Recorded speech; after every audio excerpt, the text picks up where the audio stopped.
If I was running a dealership group and continually adding new stores in diverse markets, I hope I would have this next guest's personality and mindset.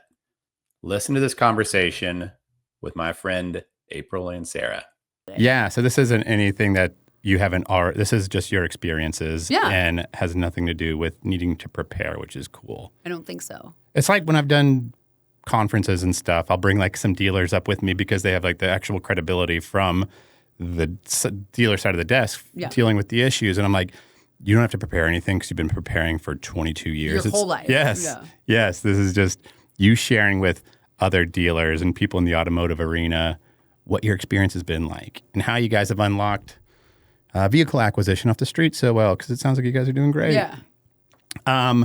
But I did a little bit of research on the way down here, and it sounds like your dad started this 1973. 1972. AI probably got it wrong. Who knows? I put 72. I just didn't want to look at my notes. And it's with one Chevy store. Is that right? That's right. And he's the first Hispanic person to own a Chevy store in the U.S.? Yes, that is correct. So it's pretty exciting. It's cool. Yeah. And so it sounds like he's resilient, fearless.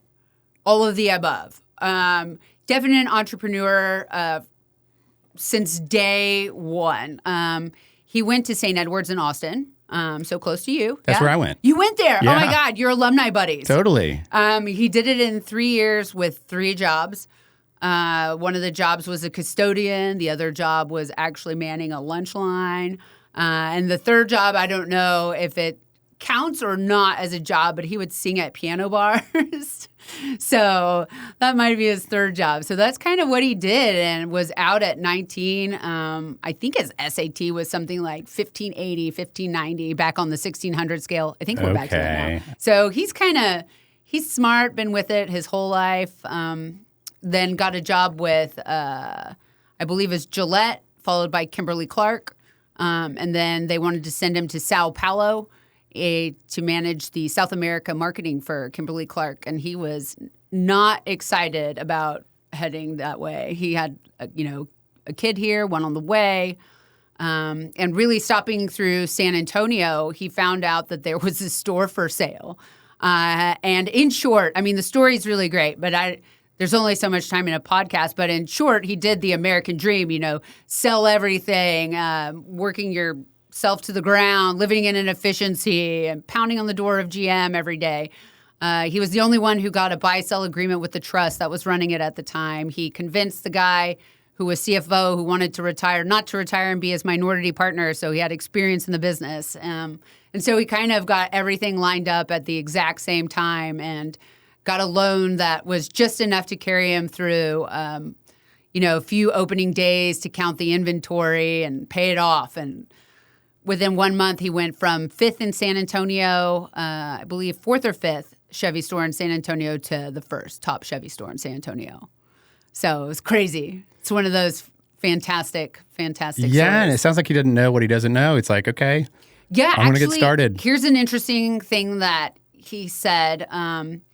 Since he grew up in Mexico City, people asked him, hey, back then they said Mexican, not Hispanic. He said, so Hispanic had not been coined, it was Mexican. How did you do this as a Mexican with all the barriers to entry for you? I mean, generally there's a lot of barriers to entry anyways to own your own business, something of that size. But to also put Mexican on top of it, how did you do it, Ernesto? How did you make it?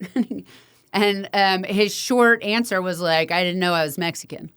And I mean, which is kind of funny. Back then, I think San Antonio was it was roughly 30% Mexican, if you will, and not the 60% that it's at today. Yeah. So it was quite a feat at that time. San Antonio was actually lobbying for someone Hispanic to take over that store.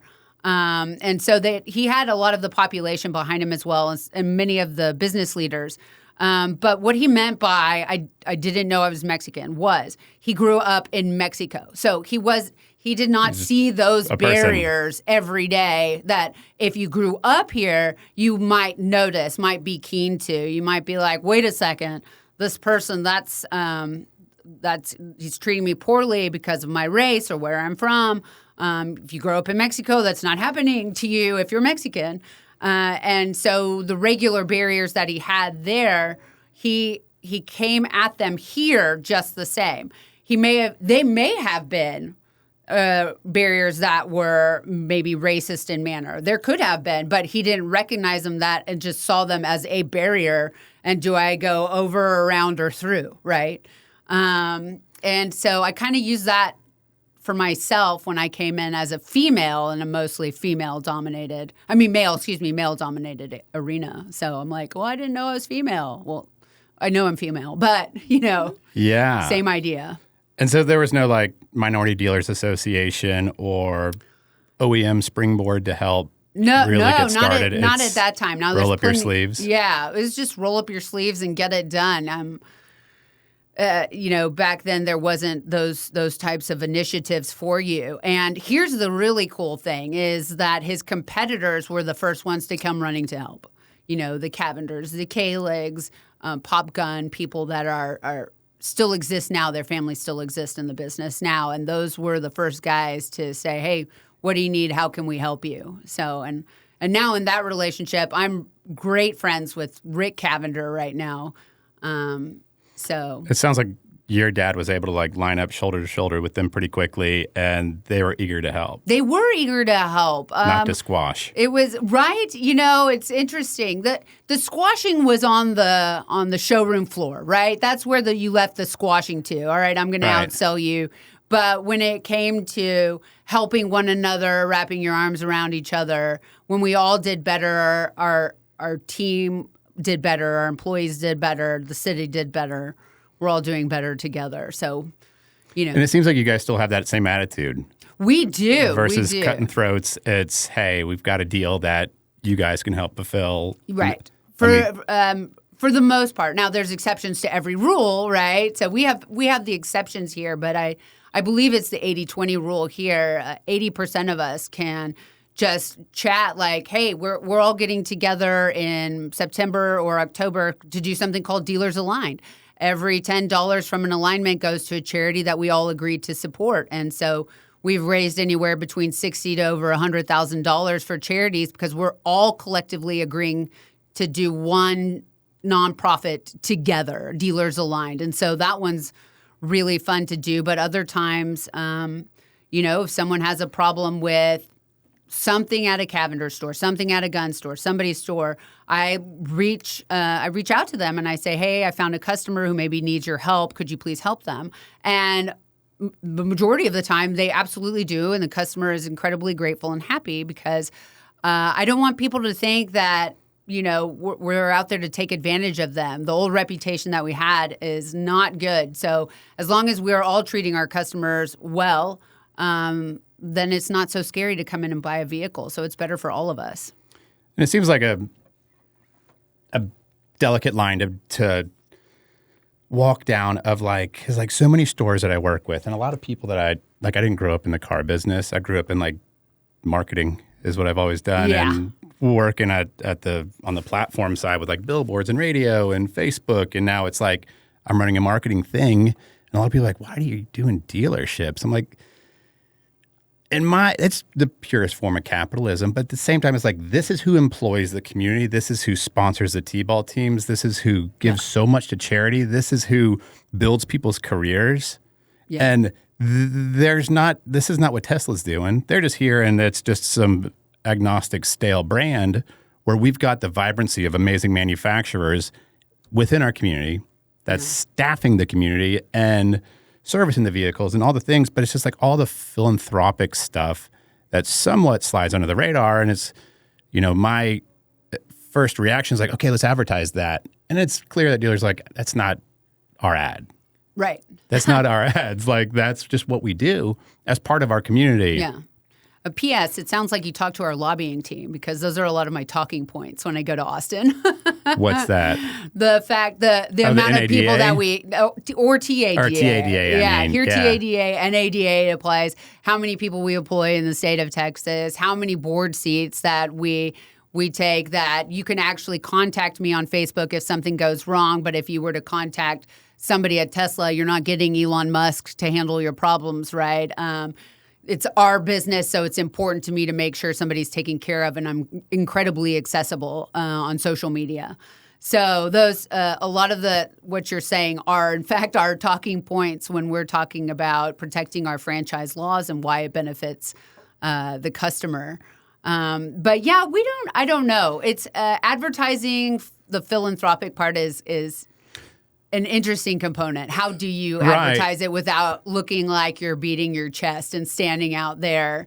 Right. Look what I donated to. Right. Yeah. And it's like, anyway, so I try to use my mouthpiece, as small as it is, to like let people know what customers that I'm working with are doing and how much they were able to raise and where that went and how they matched it. And that's why this thing exists, this park, this whatever it is. Yeah. So, here's the thing I like about the advertising, if you can do it appropriately for philanthropic stuff, is, if you combine it into a sponsorship and then maybe you help the philanthropic folks, the nonprofit side, push those sponsorships. Then it becomes branding. It really does. Right. People see your brand everywhere, involved everywhere. And so at least in that respect, they at least give you first dibs, right? When they look you up. It may or may not sell you the car. I'm still pretty confident that, if we lower our price $100 under the competition, all of a sudden our emails are blowing up and customers are coming in. And if I put my stuff $100 above the competition, it becomes quite silent on the showroom floor. So I do believe pricing is still incredibly important, especially when interest rates are higher. But what you get from being involved in the community is you get a lot of top-of-mind awareness to let's at least check. And then at least when they check, that's when you have the ability, okay, let's see if I can't further this relationship. Yeah. And that's another tricky one is like branding is the least sexy thing for a lot of dealers because it's like, okay, it is the beginning of the month. We're getting our incentives right now. Yeah. I don't care. Like we need we need to start getting people in the front door. It's kind of sleepy on this Tuesday. Yeah. Versus, hey, here's a long-term plan. Here's some alignments that we're going to do, and here's how we can leverage these. And it's sponsoring the T-ball team. It's all these other like intrinsic things in the community that don't hit Google Analytics or our CRM or our DMS. You have no idea what it's doing for you out there other than your vibe or what you feel. So I have a lot of people. My general managers, let me say this. My general managers are the guys you are talking about. They are the ones who are like, let's get the incentives in there. Put it on the TV. Roll it now. We've got this much off of a truck. So they're that guy. They don't want to spend much money on branding because they're the day-to-day in their individual stores. So I'm the one who kind of like scoops a little from everybody's pot. And I'm like, this is mine and I will be using it for branding. Thank you so much. And a lot of that branding is done through philanthropy, to be honest. The majority of it is through philanthropy and is not centered on TV. The last time we did branding on TV, I think it was really just to promote the website in general and all the brands that we collectively carry. But I do take some of it. But right now, what the vibe that they are feeling for a while was like, quit taking my pot of money. So now they have people constantly coming in. I'm in here because of what Ancira does for UTSA. I'm a fan. I'm in here because I see Ancira all over the community. I'm in here. And so now, actually, I've got them all being believers. Not only that, I think they're now taking their own stores' pots of money. And they're sending me pictures of check presentations at different places, mostly educational. So a lot of PTO for elementary schools, middle schools, some bands for some high schools in local areas. And so it's kind of neat to be able to see them feeling the vibe off of what I've been doing this whole time. Of people walking in and at least giving us a first shot, and then it's their job to convert that customer into a happy owner of a new vehicle, that they're now starting to do it on their own and pretty excited about it. Yeah, and that's like, it helps with like how sort of murky it is trying to attribute a sale back to where they started. And then the last thing they did is they saw the sign spinner outside and then they came in and it's a sign spinner's deal. Yeah. Versus like, we have all this organic traffic that's just walking into our store or calling or going through our credit appraisals on or our credit apps on our website. Where do they start? A lot of them just start because we're doing a good job of our branding. We're doing our presence online where they searched for us, they found us, they're familiar with us. There's a level of comfort. There is. The one I'm struggling with the most, though, is the younger the customer is, the more difficult it is to reach them. I don't sell to young you don't stay out of that one. Yeah. Stay out of that one. The younger they are, the harder it is to find them, to get a piece of their time anywhere, even on TikTok. It really is. But right. Are they buying cars? Are they eager to buy not cars? as much. So if you only have X amount to spend, you're right. That's probably not where the best place to direct it is. But but interestingly enough, after the advent of NIL, name, image, likeness for athletes, the first thing they all did when they started getting checks was they all wanted a brand new vehicle. So that was funny thing is what you have. Coincidentally, I got into that interesting area. We have some EVPs and other VPs that were like, no, don't get in there. There's too much liability. And I was like, I'm going to do it on my own. So I used my own bank account and started stroking checks to athletes. Not a whole bunch. I just wanted to support them beginning off their school year. And sure enough, they started coming in wanting to purchase vehicles from us. Because you have UTSA athletics, like some football players? Yeah. So prior, I just would have I had a couple of Trinity players. I had a couple of UTSA players, but here's one that's interesting. I had a gentleman reach out to us, and he was like, hey, my kid's at Incarnate Word. He's like, he's just getting started. Ironically, this gentleman, the only school to offer him a football scholarship was Incarnate Word at this time.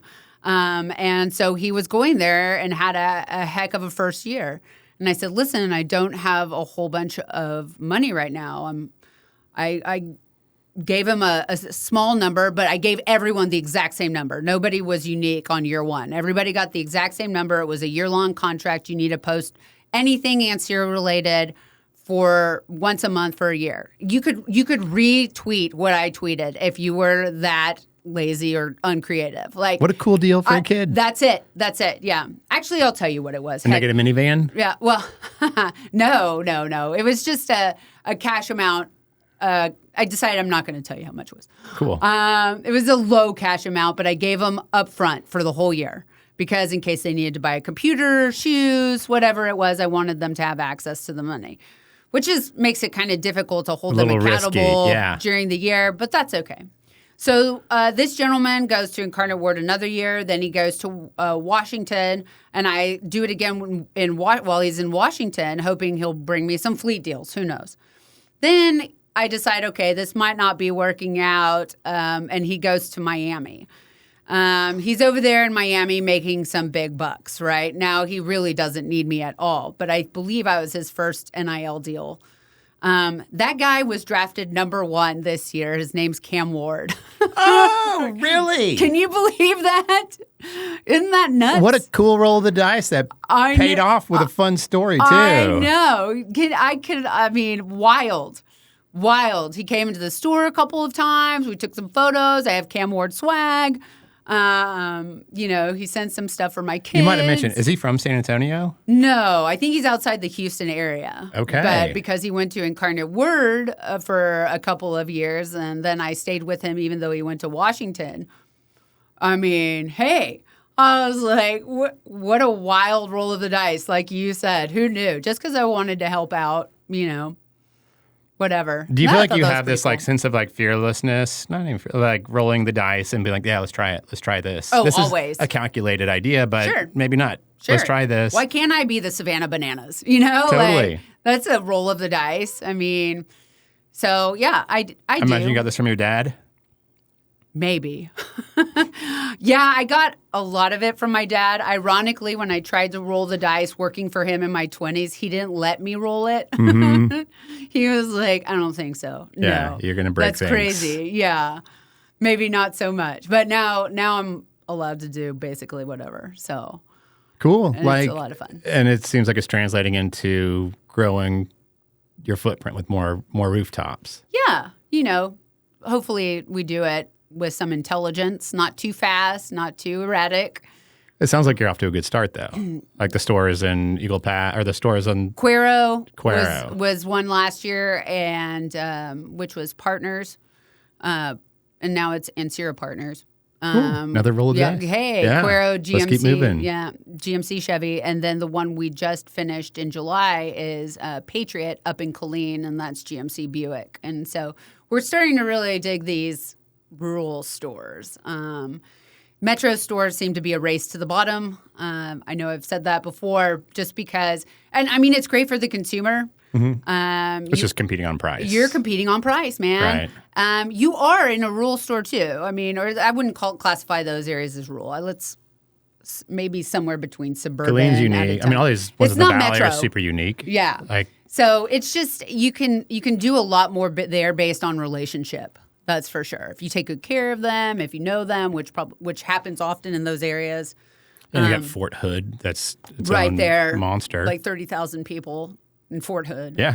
How Not do we bridge? inclu- yeah. How do we bridge a relationship with them? Yeah. Oh, for sure.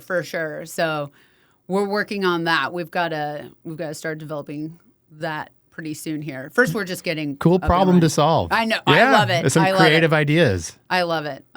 So yeah. Some flying planes with banners behind it. I bet No, you can I don't fly think a plane so. over I there. think that would be a horrible idea. Shoot you down. Yeah.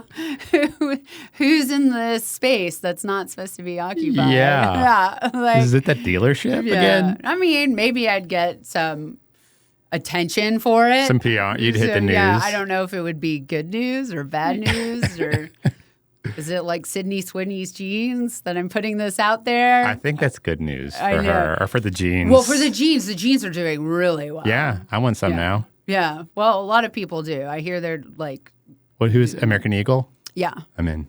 It's the most American thing you could get is jeans. Yeah, that's so true. It is the most. I'm wearing jeans right now. Totally, me too. Yeah. That's Have you figured out like a playbook for opening up or buying a store and all the handoff and trying to keep your foothold on the market and it sounds like you're not transitioning names to new names when you buy them? No. We keep everybody. Okay. Yeah. No. The name of the dealership is the same. Oh, yeah. No, not if they're outside the market. Yeah.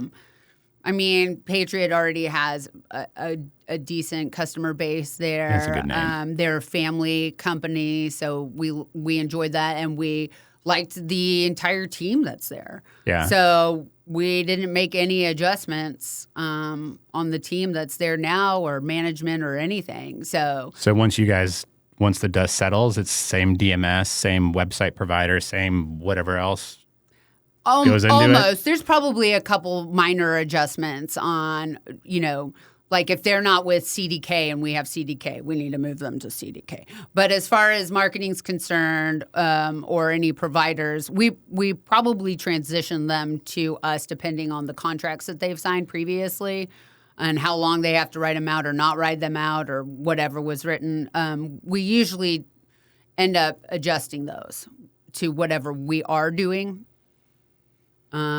But the name stays the same. It's cool. And like what I see with groups like this size is like you get buying power with vendors. Yes. By being like, hey, That's we're being in on this. and that's the reason we Or not. stay. Yeah. And you also have autonomy still.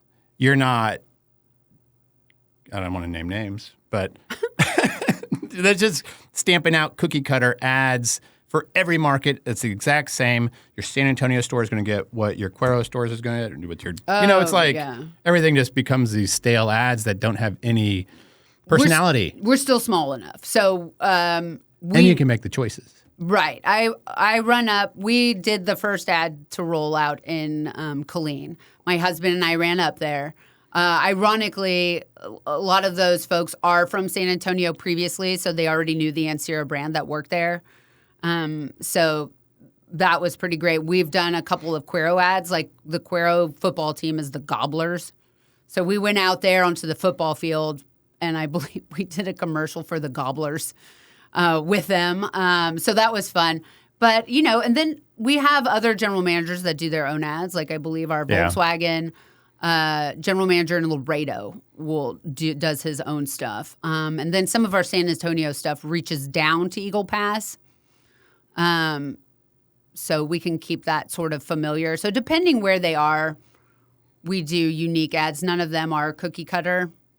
We try to keep it family. They can be, but it's like you have a small enough footprint where it's like you can still make stuff pretty unique for that market. Right. Where the stores you're going to be running here are going to have a different value proposition probably than the one in Killeen. Oh, for sure. Because this is like, hey, high volume. High volume. We're trying to get volume. Yes. We're trying to get services, financing, right. all these things. Well, we do all that at other stores. Right. But not at the same, I don't know what you would call it, speed, intensity, chaotic selling. It sounds like you'll live longer with rural stores. Is that right?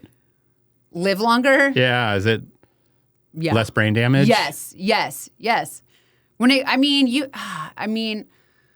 when it's fewer people, it's easier to wrap your hands around each and every purchase made or service visit to ensure things are going well.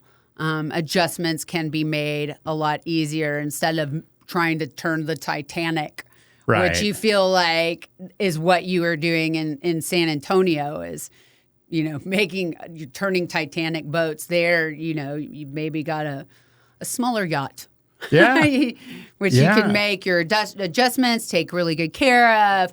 You just don't want it to be a jet ski because that's like a little too nimble. You're like, hey guys, we're in the middle of the ocean. We're in the ocean here. I had a friend who had a jet ski, and he recently gave the jet ski back to the manufacturer.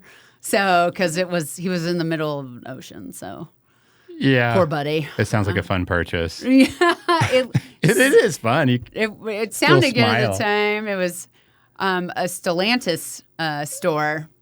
Okay. So, but it wasn't in a major market. But even there's a Stellantis store right now up for sale in a major market.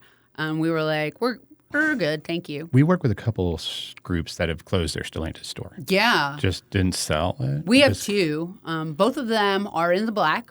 I'm a believer.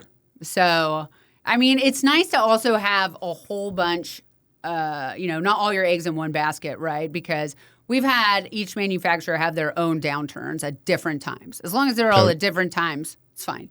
We'll be able to hang out and wait until they revamp their product, have their new president. This is what Stellantis just did, right? Yeah. New CEO, back to the roots. Yep. Hemis. Thank God. Yeah. Please bring the engines back. Yeah. I'll tell you what, the most popular vehicle requested by a lot of the football players that were coming in, they all wanted a Charger or Challenger, 80-20. 80% wanted a Charger or Challenger. Coming on in for it. Let's go. It was great. I loved it. It's the car, you go to the UTSA parking lot, you see all of that by the practice field. Did you get your dealer plates on there? Believe me, I just saw one pull out yesterday. I was at UTSA and a football player got in. There was a Charger, nice Ancira on the back. Nice. And I was like, this is amazing. That feels good. I know, yeah. So, but that went away when all of the Chargers became EV, and I was like, this is not They looked cool, though. That's it. The Challengers.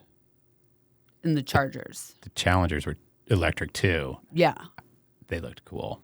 It doesn't matter. I wouldn't drive it, though. It doesn't matter. They didn't make the vroom sound. The vroom sound is very important. Yeah, when you lose the Hemi, you lose what you educated people on. Nobody wanted. But they have amazing incentives. They are back to their roots.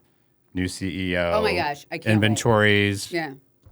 Good. Yeah, I can't wait. But some of the RAM issues were they were priced heavily for a while over your Silverado and your F-150. So that also made it kind of challenging as well. But, I'm ready for product refresh. Here we go.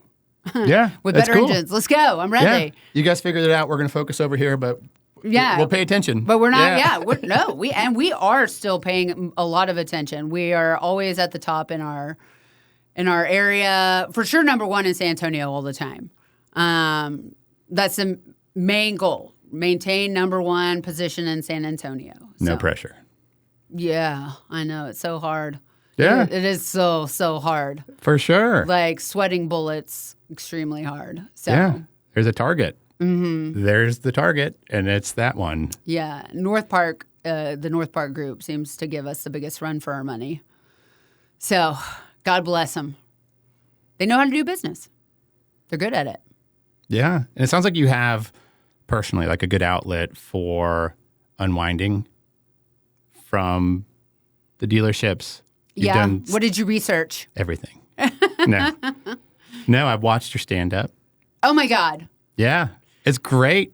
It's good. It's confident. It's vulnerable, too. I think my best stand-up, actually, I don't even know if it was recorded, but I won a stand-up contest. And I wish that one was my best one ever of stand-up. You probably caught like either my first time ever or second time. It was talking about doing you sold a car to a woman who spanked you. That was the very first time. And the crowd was cracking up. And I didn't even like that joke. My friend Cleto told me to tell that. And I was like, well, it's not a joke. It's a story. But yeah, a woman did spank me. So that was true. She was older.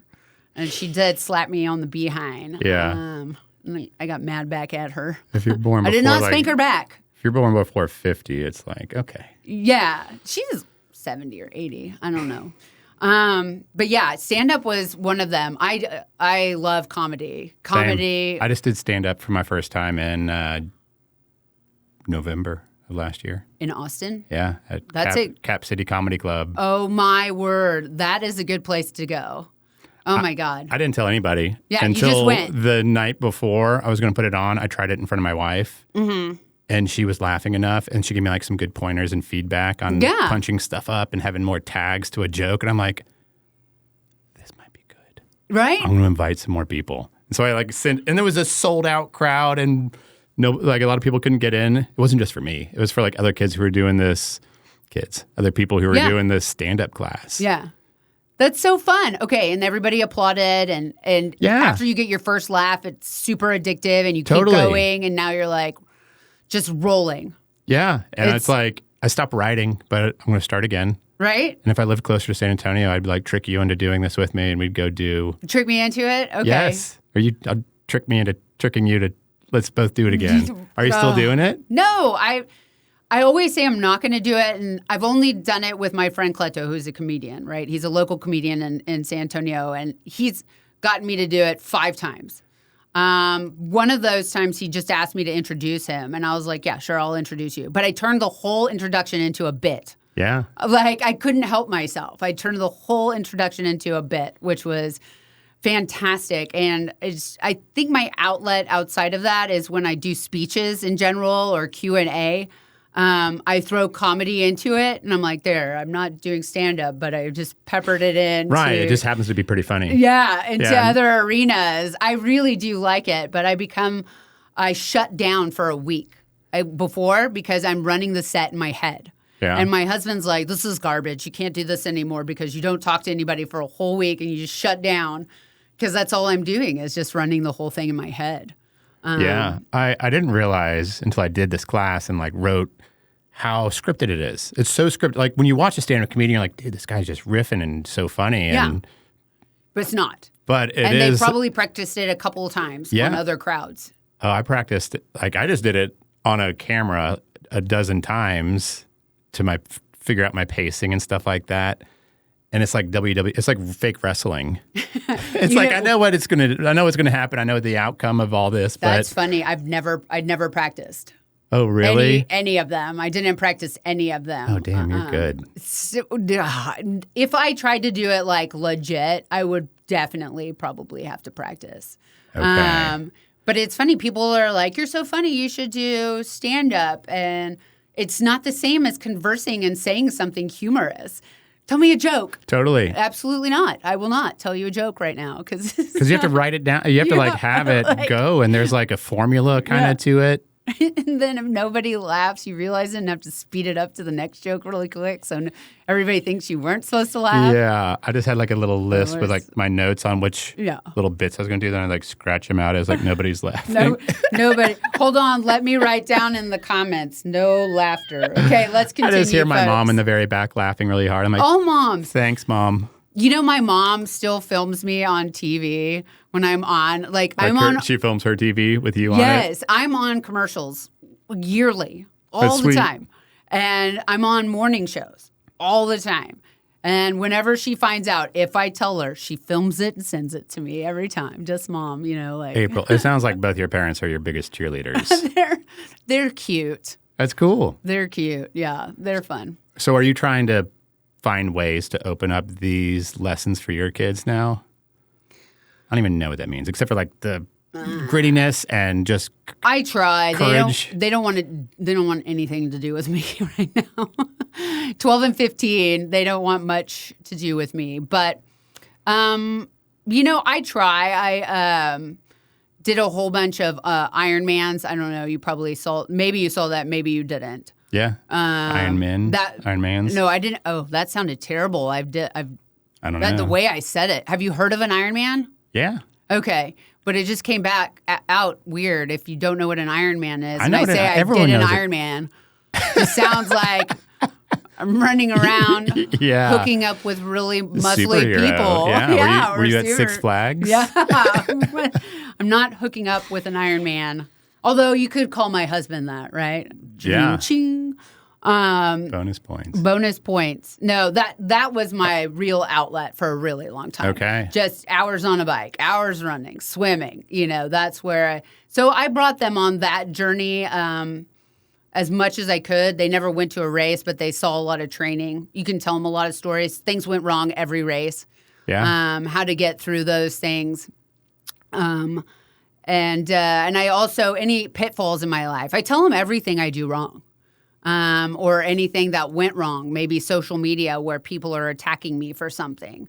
And we review it together and how to move on because that's a big deal now. People are committing suicide because of things people say on the internet about them. And the more you do out there, the more rampant it becomes.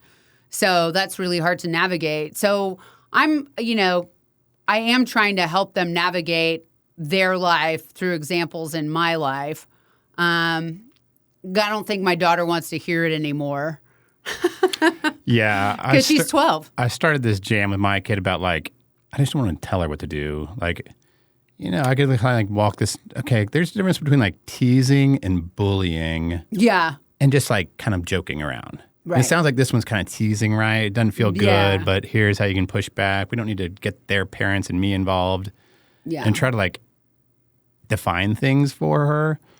But then I try to use my experiences because I'm in my 40s and I have experiences in life. And so it's I had an experience similar to that. I remember this happened.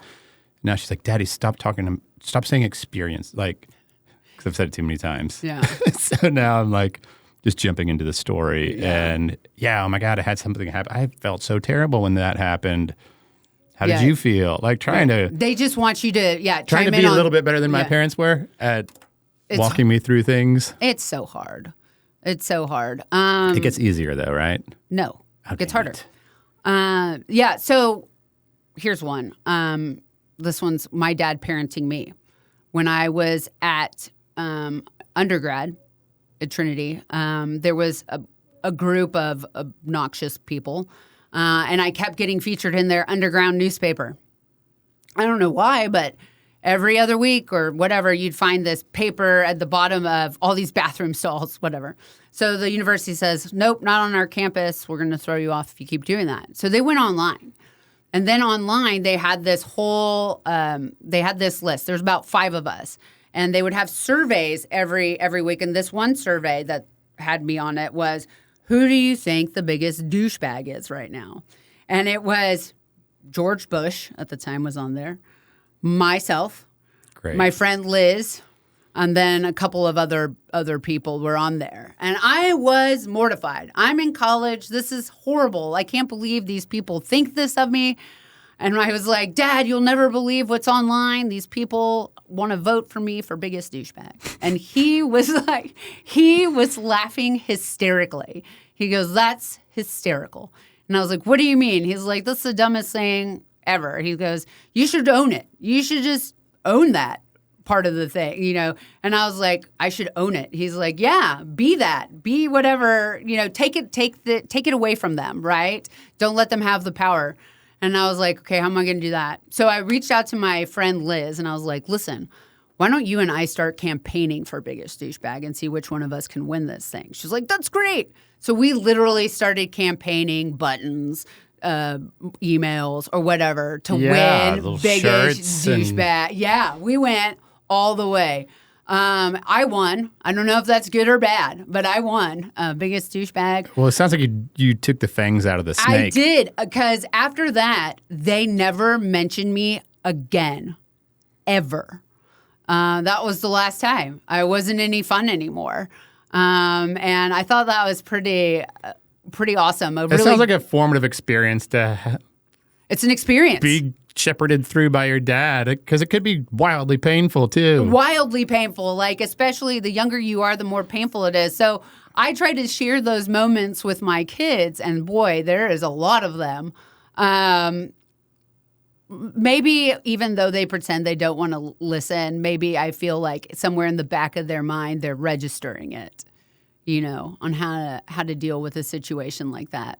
Yeah, they know things. There's going to be peaks and valleys, sure. And yeah, and the valleys you learn about life, and at the peaks you celebrate life. And yeah, for sure. Yeah, for sure. Do you think do you have any advice to your kids if they were going to take over the store someday? Would you tell them something to do differently, or want them to preserve something? No, actually, it's funny. I feel like I am where I am organically. I did not get here with intent. I kind of knew what I liked and pursued what I liked, and it kind of all led me here. To be honest, when I was 16, I just wanted to make money. I was like, oh, my allowance is garbage. Yeah. I can't afford anything. So I asked my dad if I could have a job that summer when I was 16. So I answered phones and did clerical stuff and something similar the next year. And then the third year I was in accounting. And in accounting, I was the only person paid $4.25 an hour. Actually ever in Ancira. Only person on minimum wage was me. And I was like, this is awful. I'm looking at paper all day. The screens are all green with a green flashy button back then. Kind of makes you sick staring at them. I was like, ugh. So I left and was like, Dad, I can't take this anymore. I'm going to Chili's. So I waited tables at Chili's, and he actually would come and leave me bigger tips there than he'd pay me all week working for him. But then I went to, while I was at Trinity, I got a marketing degree. He said he wasn't going to help me financially unless I also got finance or accounting. Okay, I'll do finance. Well, while I was in finance, I decided I loved Wall Street. I'm going straight to New York City. Belly of the beast. Here we go. I'm in the student managed fund, one of the beginning years, actually trading with real money. I'm set. And my dad's cousin was like, listen, I know somebody with Smith Barney. I'm going to set you up with an interview. It's going to be in October. Here we go. You're off. And I was like, sweet. Well, that was 9/11. So by September, the .com crash. There was no more Wall Street. Yeah. New York probably was not hiring people at all. And so I decided, well, let me go get my master's degree. I'll make myself more valuable, which is weird because I wanted to work for an advertising firm when I first started. But who knew? I ended up liking this. And I told my dad, I'll be selling stocks when I get up there. And I would like to know what it's like to sell. Do you mind if I sell cars this summer? Just so I can get the vibe by the time I'm done with my degree, get a job. Here we go. I have some more experience. I sold 4 cars in 2 days. I was done. Found my happy place. My first customer's name was Patrick Karam. He owned Broadway Bar, Alibis, Babcock Bar here, well known in San Antonio. And he said that was the best buying experience he'd ever had. He was so happy he was coming the next day to buy another car. So he came the next day, bought a personal car. So happy, he told his sister to come in for a van. She came in and bought a Kia van and brought in moral support with her. This young lady was named, I don't remember her name, but I remember she was brought in just to be support for his sister. Well, while the sister was in finance, I sold this lady another vehicle. And they're all like, this is the best ever. And I was like, oh my God, I am home. And really, everything I've ever done, even since then, has been, I was never going to be involved in politics. And somehow here I am in Austin all the time. And I know a whole bunch of politicians because I said yes to helping our local association one day and yes to helping our state association. And before you know it, I'm chairman of our local association, chairman of our state association. So I think whatever my kids do, I would tell them it's just keep having maybe smaller goals. Maybe you have a long-term goal, but don't be afraid to be flexible. Everything seems to just have happened in the direction it should have, and worked out that way. It's kind of nutty. It sounds like you had cool experiences too, working in like different departments at the store. I did. And waiting tables, which I think is the most underrated thing somebody could ever do. So much fun. Yeah, you like learn about kitchens and the staff and all this stuff, but it's like all these different personalities that you... Yes, you have to work with the different personalities, the chefs in the back. You got to make friends with the chefs in the back so your food's on time. People, I had one lady say it was the best service ever in Crayon, but she spent all her money on the food. So she said, sorry, this is a zero tip. What I learned is I tip so big because I'm like, I got to even out these $0 tips because I know they're coming. Someone is giving a $0 tip and I've got to make it even, so that they even out at the end of the day. But yeah, you learn a lot. And I had a blast. Everybody should wait tables. Everybody. It's a requirement. Should Agree. be a part of like. It's like when I'm looking at somebody's resume and it's like kind of a hustly job that they do for us. You can't get knocked off track easily. It's like I like bartenders, yes, and waiters, always, and people who've like had to deal with some in grime the weeds. and had to put on the face and be like, okay, proverbial weeds. Well, this person will be out of here soon. Yeah.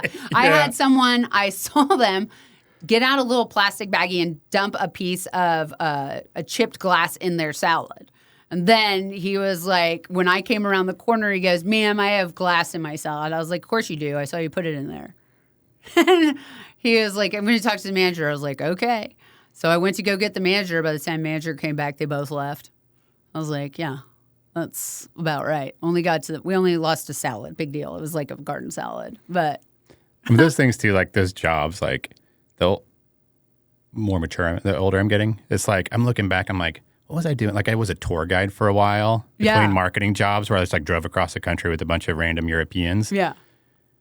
And now looking back, it's like that was so formative. Like I learned a ton doing that. Yeah. And all the weird stuff I've like jobs and Christmas tree lots and waiting tables. And it's like, it was so formative to make me whatever, sitting here and doing a podcast in San Antonio. It's almost your own version of a liberal arts education. Yes. Like you have all of this extra stuff around you that you're able to use today that you wouldn't have even imagined. Yeah, it's like my little version of a Native American walkabout where I come back like, okay, I've seen it all. Yeah, I followed the stars back here. That's kind of funny. That's kind of funny. Well, April, thank you. Is there a way people should follow you, or just should they buy their cars, trade their cars, service their cars, repair their cars with Ancira? All of them. Okay. All of the above. Ancira.com. Ancira.com is our website that basically houses or acts as an umbrella for our 14 stores. So, yeah, I mean, but they can also, Ancira@Ancira.com is my email, at the risk of getting 500 emails from vendors, which probably happened. But turning on the drip campaign now. Yeah, right. And then, of course, I'm April Ancira on Instagram and on X, and April Ancira Thompson on Facebook. I'm not allowed to get rid of the Thompson on there. Cool. My husband requires it. You're awesome. I want to try to do whatever your dad did to raise a daughter and raise a cool daughter like you. Shut up. That is Totally. awesome. Thank you. Yeah, I like your courage. Iron Men, comedy. Yeah. And I don't know, like I have like maybe 50 people that listen to this, which is 49 more than I thought. Shout out to all 50 people. Yes, but it's growing slowly. And I don't know if they like short form or long form, but could I go over some rapid fire questions that I just asked a bunch of dealers recently? Okay. This will be a different I'm thing. ready. It might not go anywhere. Who knows? Yeah. This is brought to you by Cavender Auto Field. Oh my God. I'm just kidding. I don't have any You're sponsors. kidding, but UTSA, I've done interviews brought to you by North Park. Oh, great. Yeah. So it's not unusual. Yeah. Could I have a hat to wear that says my name at least? Yeah. Like, first car. A Camaro, base model Camaro, 1997. It was such a pretty pearl blue color, but roll up windows. You had to roll them up yourself, and cloth seats. So It's not fair. If you could take any vehicle off the lot right now, what would it be? I just took it off sounds the like lot. You did it. I just took it off the lot yesterday. It's a Kia Carnival hybrid, top edition, man. Captain seats that you can lay back in the passenger or for the second row. Okay, you're selling me on a minivan. I like it. What is your favorite experience selling somebody a vehicle? You know, my favorite experience is just going to be my first experience because I remember it like nobody else. We discussed it.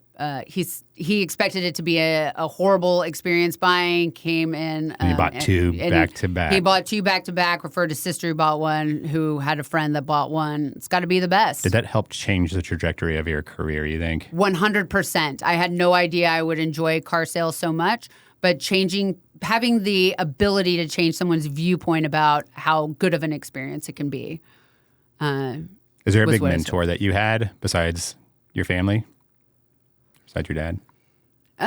No, it was basically my dad at the time. I had a lady named Mandy who was taking me around and showing me stuff. But no, I'd have to say my dad was the big mentor when it came to the car business. What is the best feature on the minivan? The best feature on the minivan was the sliding doors, always has been the sliding doors, especially when my kids were young. I would have to carry my son in a baby carrier in one hand and then groceries in the other, and you could just punch a button, or now you can basically put your foot underneath it and the doors slide sideways. And so you don't nick a car beside you. I think in Mr. and Mrs. Smith, you might see a part where the doors open up and Brad Pitt hammers out some shots to the car behind him, and he says, "These doors are handy." And I can't help but remember that remark all the time. It's my husband's favorite, too. It's got to be the doors. It's got to be the doors. And it makes it cool if Brad Pitt likes them. Well, even better. I mean, I liked him already, but that made it a plus, right? Yeah, it made it socially These doors acceptable. are handy. If the horn could make any sound, what kind of sound would you like? That's tough. I don't Ooga. No. Or a, excuse me, or a. I like that last one. Okay. It's something funny, right? Anything, just like a small, silly sound. I don't know. I haven't figured out the best use of horn yet. It certainly isn't getting the person in front of you to go at a green light. That's just scary. And Yeah. It's saying hey to people when you're backing out, like beep, beep.